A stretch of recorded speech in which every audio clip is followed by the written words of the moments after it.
Hello, Grant. Hello. Nice to have you here. Good to meet you. So our first question would be, what are the impressions about Tirana Digital Nomad Festival?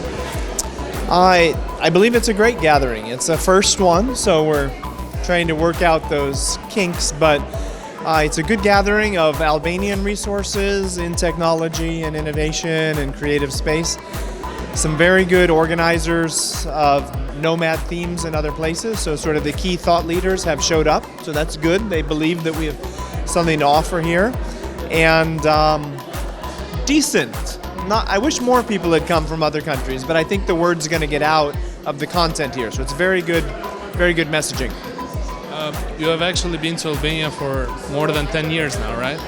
And how do you see our country developing? And do you think there is a bright future for technology here in Albania?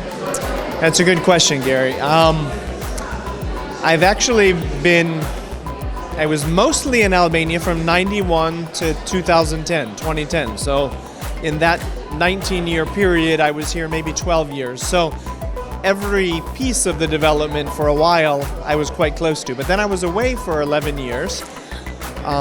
So that's, when you talk about this technology and innovation, that's really this last period. So I was waiting, hoping that there would be something that happens. But I was busy working in that space in California and America. Thankfully, I learned a lot of great things there, but I'm hoping for a chance to input that into Albania. But you can't just come and put an injection and suddenly, or plant a seed and it'll turn into, other things had to happen. So a lot of really good things have been happening here. Albanians who are involved technologically, some good moves by the government, and then just sort of a perception from the outside world that Albania is a maturing place, an interesting place, full of life. So I think now there's a chance for that lulzim, the flowering of technology and innovation here in Albania.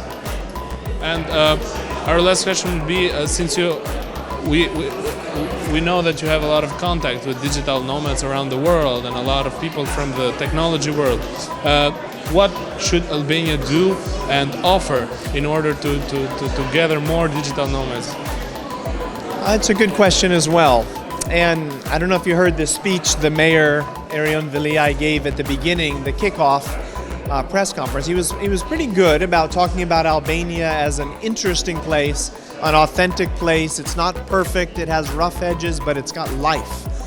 And I believe that people who are leaving a stale job in an office, in this concrete cubicle of doing a job, and they want to go somewhere interesting, they're not looking for perfection, they're looking for that kind of life. And I believe Albania has that. We have weather, we have food, we have hospitable people who know languages well.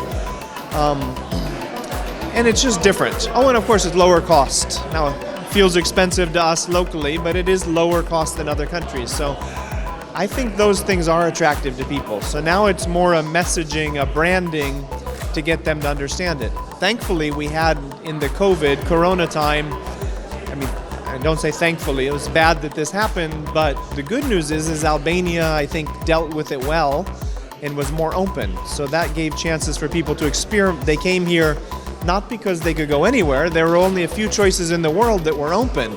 So they came to Albania just for 2 weeks or for a month, and they discovered those things that we decided. So that's why it's, there's more global nomads in general, these digital nomads, because of COVID, they could go somewhere, and then of the places they could go, suddenly Albania is one of the key top 5 candidates. Top 5, I don't know, maybe 6 or 7, but it's up there. Albanians might not understand that, but it is very attractive. So more people are coming, more people are staying, more people are telling their friends. I was in Sweden not long ago. As soon as we got off the plane and went to a rent-a-car, talked to somebody there, and I said, where were you? And I said, we were in Albania, and we expected them to say, where's that? But they said, you're so lucky. I've been dying to go to Albania. My friends go there for food tourism, I have a friend who was a digital nomad there. I want to go myself, but I haven't had a chance. I never imagined that Swedes would get their eyes big and say, you're special because you've been to Albania. So I do believe there's a future in that for our country. Thank you very much. Thanks so much.